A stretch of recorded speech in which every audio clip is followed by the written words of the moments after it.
Peer Review is a series of podcasts designed to shed light on the extraordinary breadth and diversity of talent that sit in the House of Lords.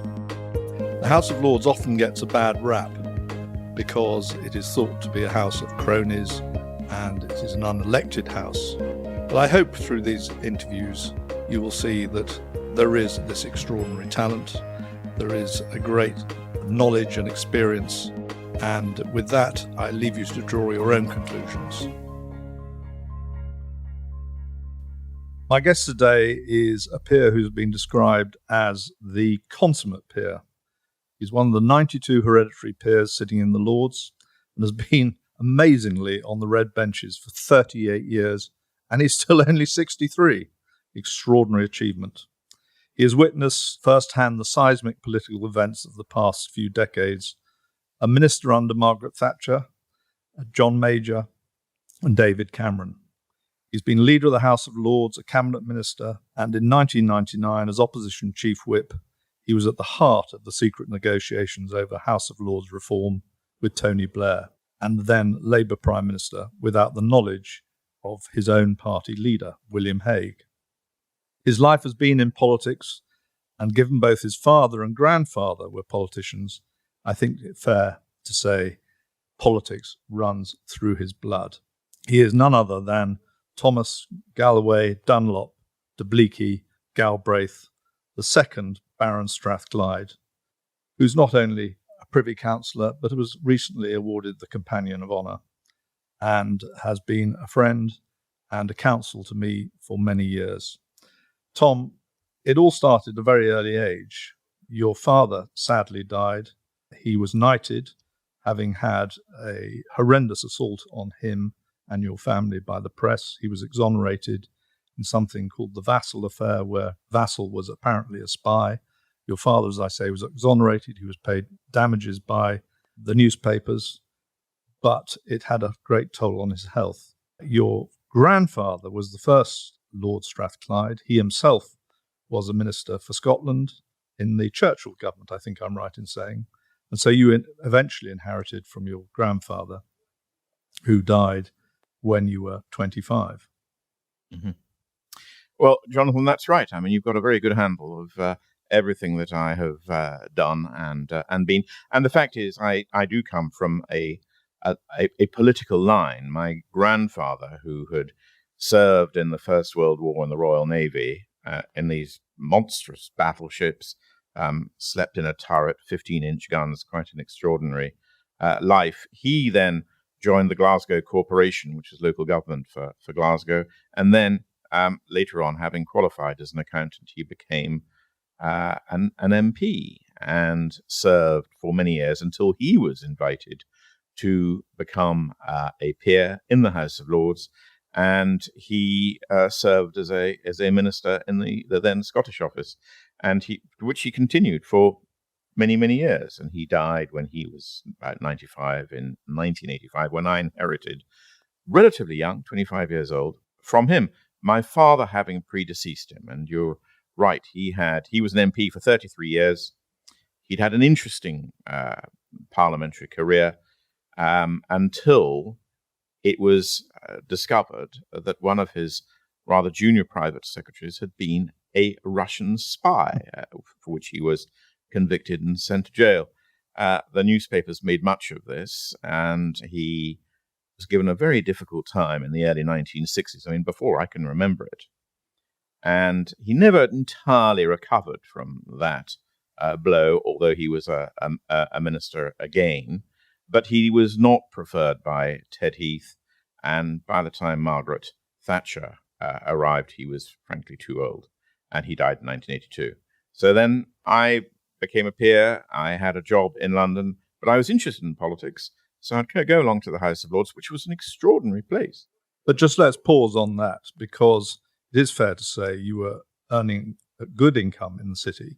You were in the insurance world, a popular figure and successful one, and you gave that up when you were about 28 to take up the opportunity of being a minister, which meant presumably you had to give up your career in the city and commit to public service, which was nothing like as well remunerated, And you did that for a number of years. Well, you're absolutely right. I mean, maybe it was all a tremendous mistake, and I should have stayed in the city and done well, hopefully, and made a lot of money. But I was invited by the then Chief Whip, Lord Denham, Bertie Denham, and I was rather in awe of him. And he was a great figure of the 20th century in the House of Lords. And he said, "We need somebody in the Whip's office, please. Will you come and join us?" And I didn't entirely jump at it. I took a weekend to think it over, and I came to the conclusion that it would be a wonderful thing to say that you had served in Margaret Thatcher's government.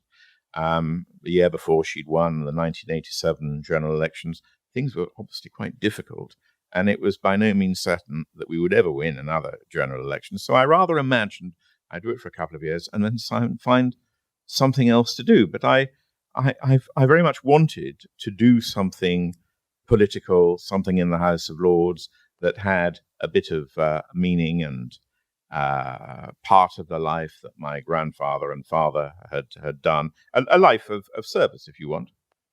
And so I accepted the job, and I was a whip for 12 months, and then I was promoted to a junior minister. So what happens? Thatcher phones you up and says, "Tom, I want you to become a minister," or do you get a call from someone else?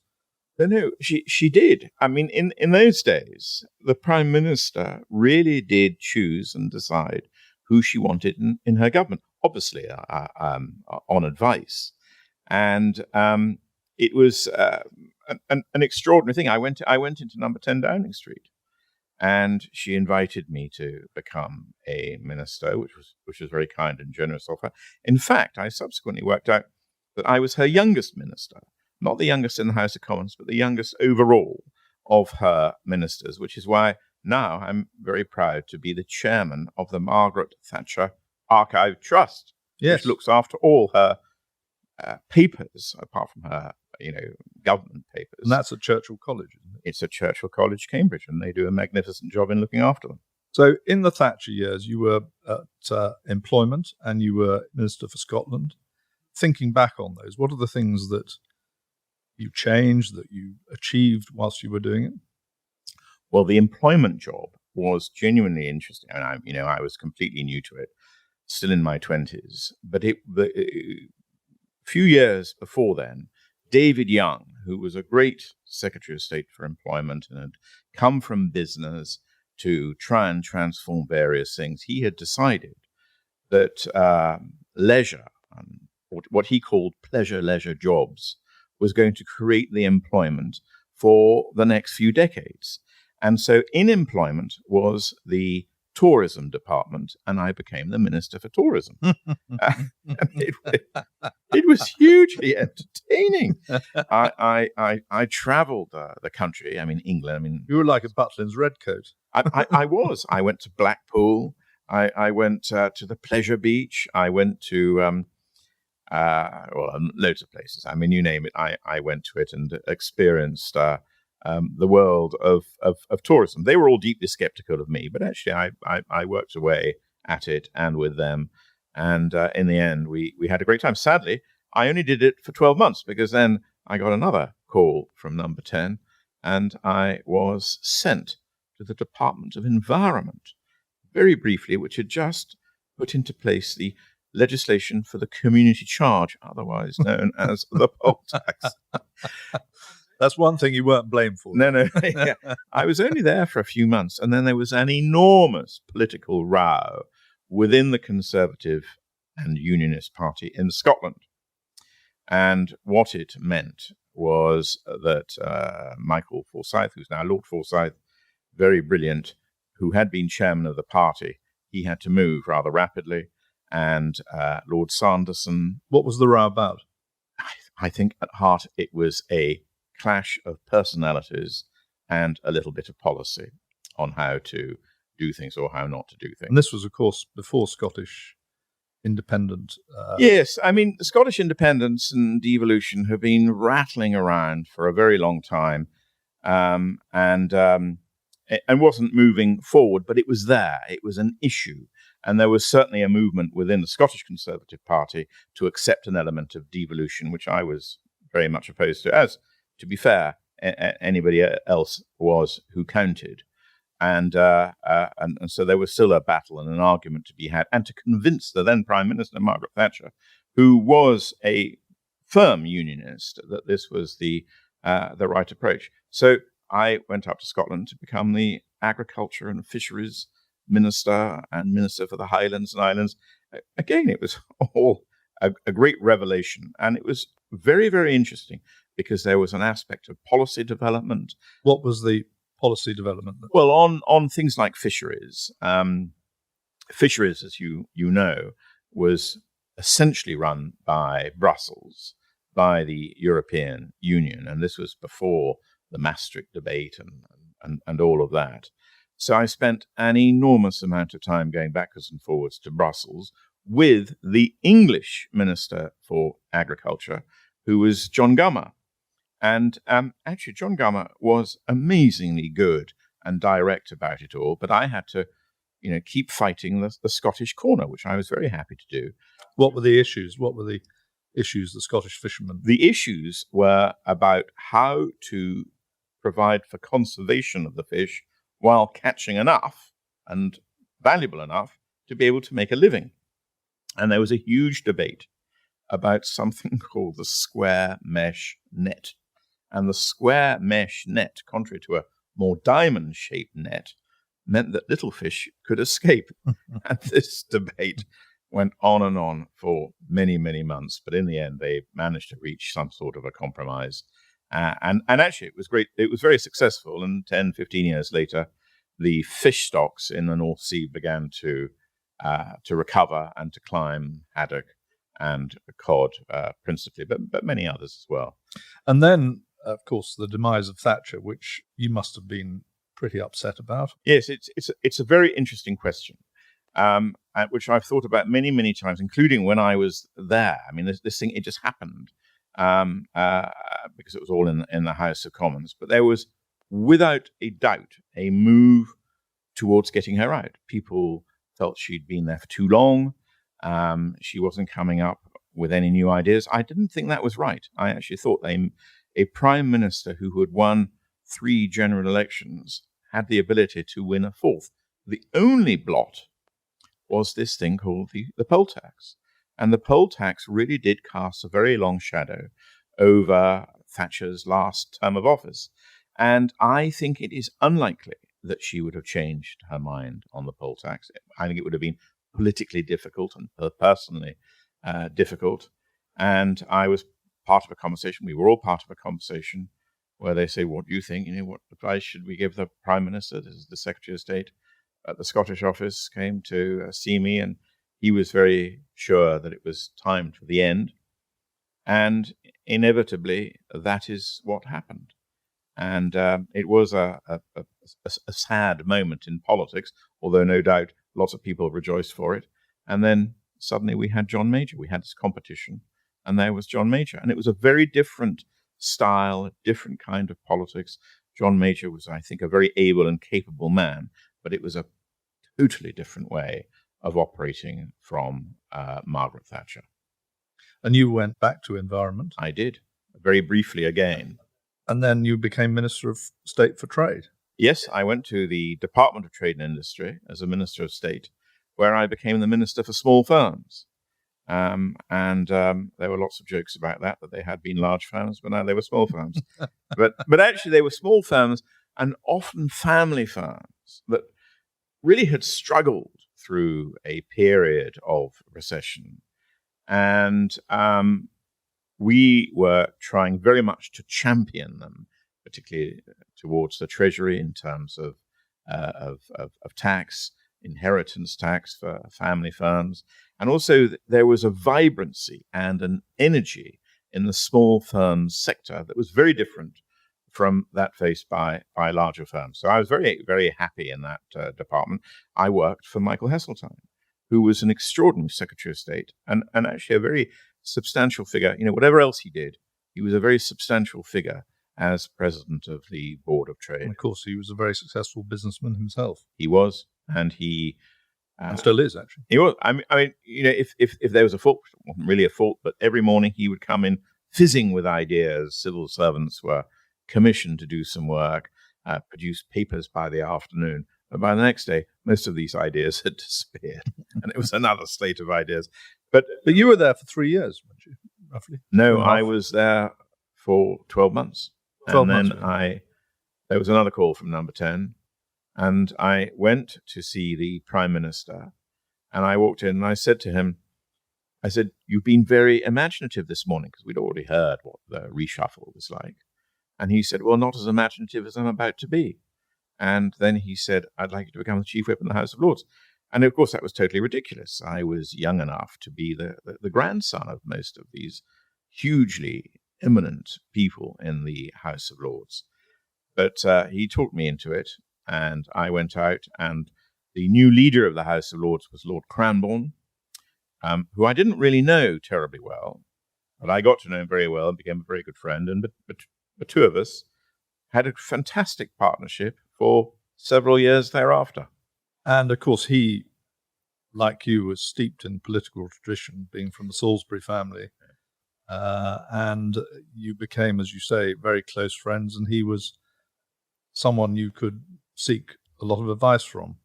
And of course, people suggest that the two of you hatched up this plan to get rid of a lot of the hereditaries. And it was a Strathclyde, Cranborne plan, but there's much more to it than that. Yes, well, it was Mr. Blair's plan. He wanted to get rid of all the hereditary peers for no particular reason. There was never a great design behind what he was trying to do. It was really a piece of constitutional vandalism. But what he discovered, Tony Blair, Prime Minister, was if you did it in 2 stages, or said you were doing it in 2 stages, you'd be able to overcome the ancient block to reform of the House of Lords, which is what you replace it with. And he didn't have to say what he was going to replace it with. All he said is there will be a stage 2 at some point in the future when we will have a more democratic reform or whatever it was. But, the hereditary peers are so abhorrent, we must get rid of them. And most hereditary peers were conservative. So it was a political attack on a political party dressed up as something deeper. It was a sort of typically Blairite maneuver. But what is true is that Robert Cranborne and I, we had been discussing this for months and months and months. But sorry, just pause for a moment. William Hague was against this reform because naturally it was going to erode the power of the Conservative Party in the Lords. No, that's not the case. It really isn't the case. Robert Cranborne and I, while we started to think about how we would oppose these changes in the House of Lords, and Robert said very early on, we cannot defend the hereditary principle simply because it's been there for a long time and something that we all value and like. That isn't good enough. We have to have another reason. And so we said, well, there should be no stage 1 without stage 2, which may not be the snappiest political slogan, but it was basically tell us what it is that you're going to end up with before we will agree to the demise of all the hereditary peers. And gradually, out of that, a negotiation began with the Labour Party. And who were you negotiating with? With Lord Irvine of Lairg, right, who was the distinguished Lord Chancellor, more sinned against than sinning, I think. Who really was in charge of this, not the leader of the House of Lords, who was Lady Jay or Lord Richard. And but the point that you raised about William Hague is very important, because William Hague is an honourable and decent man. So is Robert Cranborne, or Robert Salisbury as he now is. And they worked perfectly well together, and Robert kept William well informed about what was happening, about the discussions that were taking place. Any idea that this was somehow a deep secret hidden from the leader of the Conservative Party is simply not true. However, there came a point when William Hague said, well, we need to open this up to the shadow cabinet. And a small group of the shadow cabinet, senior people, were brought in together. And they were deeply shocked and rather horrified by what we'd all been up to. And if you look back historically at what had happened in the run-up to the 1911 Parliament Act, which I will not bore you with now, essentially what the Tory party in the House of Commons were saying was go off, fight the battle, die in the ditch, cause whatever mayhem and havoc you possibly can, and on your dead bodies we will raise the standard of victory. Well, that didn't appeal to us. So we tried to get the Shadow Cabinet to agree. They wouldn't. We then came back a second time, and they still wouldn't agree. At that point, and William Hague, I think he would say now that he'd never really given Robert Cranborne the positive go-ahead. I think if you were to talk to Robert, he might say that he'd felt something a little bit more positive than that. But either way, he didn't agree. The Shadow Cabinet didn't agree. And Robert went back to see Derry Irvine and struck a deal. And that exploded in everybody's face in the most appalling manner of high theatre and drama, the ways these things can happen. In 1998, in the House of Commons, in the House of Lords, everybody was sort of rather shattered and appalled by what had happened. And how many hereditaries were there at that time? Well, there are about, in all, about 1,200 hereditary peers. I mean, not many of them came to the House of Lords, either because they were disinterested, wanted nothing to do with politics, or were too old, or it wasn't convenient to them. So how many working? 300 right. Or something? Probably, 250, 300. So there were 300 people nearly 200 people, obviously, because there were 92 left, who were going to be very disappointed. So not surprising. The mood music must have been quite hostile. It was incredibly hostile. The Peers Bar, you were not exactly applauded into and said, do you want a drink, Tom, do you? No, it wasn't quite as bad as that, because both Robert Cranborne and I had assiduously worked very closely with our hereditary colleagues. And ultimately, our aim and objective was to say to the government, by all means, get rid of the hereditary peers, but you do need to offer some guarantees of what the future will look like. The Labour government were adamant that they fully intended to introduce a proper reform early in the next century, in the next decade, soon after the general election, but they weren't yet in a position to explain what it was. And it was they who set up a royal commission chaired by Lord Wakeham to try and answer some of these very complicated questions about what was going to happen next. So the hereditary peers, on balance, admired the work that we had done, were horrified that it had led to this terrible schism with the parliamentary party in the House of Commons, and there was a good deal of harumphing about that. After all this change and negotiations, what was the makeup of the Lords, and how did it shape itself after that? Well, Tony Blair got largely what he had promised in 1997 at the general election, Labour Party manifesto, to get rid of hereditary peers from the House of Lords, but not entirely. And we made sure that there was a rump of hereditary peers left behind, 92 in all. And as the years have gone by, the quality of them have increased and improved. And we've now got a House of Lords which is largely appointed, but still with this small element of heredity, which in part is a salute to what has been before, but is also a reminder to people that if you want to reform the House of Lords, you've really got to have an answer of what it is you want to end up with. And we never ultimately got that answer from Tony Blair's government. Now, Lady Young, Janet Young, who is a very significant and serious figure and was the first lady leader of the House of Lords in the early 1980s, she had become the chair of the...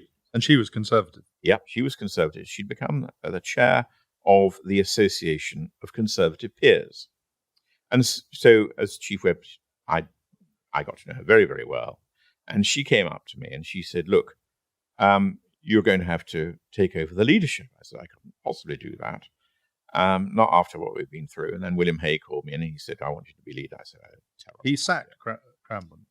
Yes, well, quite whether he was sacked or whether he was is a moot point. But basically, he went. And the Strathclyde career then became even more meteoric. You became leader of the shadow leader of the House of Lords. Yes. Then eventually leader of the House of Lords.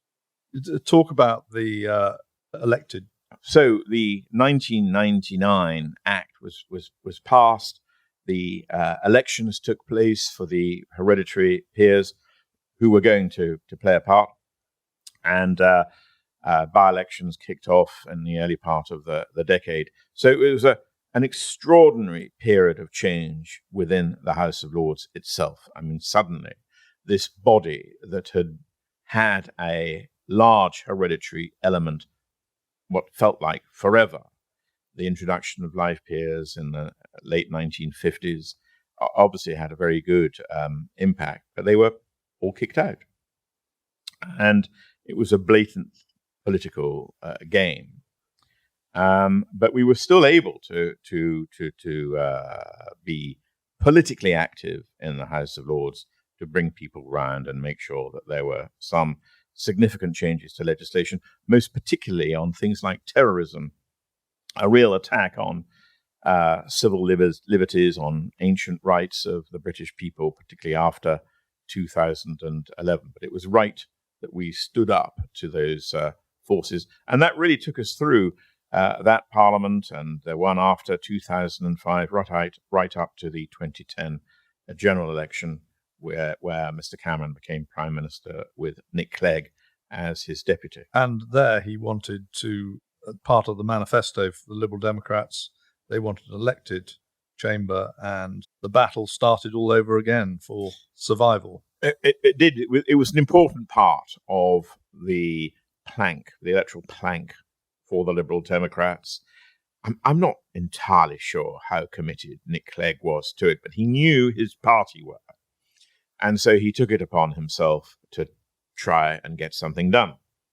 And he set up a joint committee of both houses right across the board, who sat in interminable meetings in his office just off Whitehall. And out of it came the, I think, 2012 House of Lords Act, which was not bad in parts, but my advice to him at the end, I got on very well with Nick Clegg, and I like him. I said, look, if you're going to make this different, you need to call it something different. You can't have the House of Lords with no peers in it. Why don't you call it a Senate? And he thought that was quite good, but his peers in the House of Lords didn't. They thought it was a trap that I had carefully engineered. Almost certainly was. For him to fall into. I said, you have to describe the electoral system if you're going to elect all these people. Anyway, there were all sorts of details on it. It went to the House of Commons. House of Commons voted at second reading, which is the main vote to approve the principle of a new bill in front of Parliament. There was overwhelming support for it. And then the rats got to it, which is what had happened in the last 100 years on a reform of the House of Lords. And the Labour Party refused to negotiate on a timetable to get the bill done. The government then lost a vote in the House of Commons, and that was the end of that. It just exploded in Nick Clegg's face, and that was it. The last we heard of real reform. And here we are, 10 years after that, 2023, still waiting for a sensible reform to come about. But looking back, though, I mean, this is talking about you personally. Do you regret that you didn't take time out to go and, as you were on a path to earning a very significant income, do you regret any of that, or do you look forward and think, what I've done, I feel very satisfied with? No, I mean, I chose to do what I did. I was and I still am very happy with the role that I played. I stood down in 2023 when I had done 25 years. 2013 even. 2013. In 2013. which was 25 years after I had first become a minister. And I really felt at that stage I had given as much as I possibly could, and it was up to somebody else to take up. And you did feel reins. frustrated a bit by the government. We both did, and we've talked about it. Well, Tom, it's been fantastic. Thank you so much for sparing the time. Well, thank you very much, Jonathan.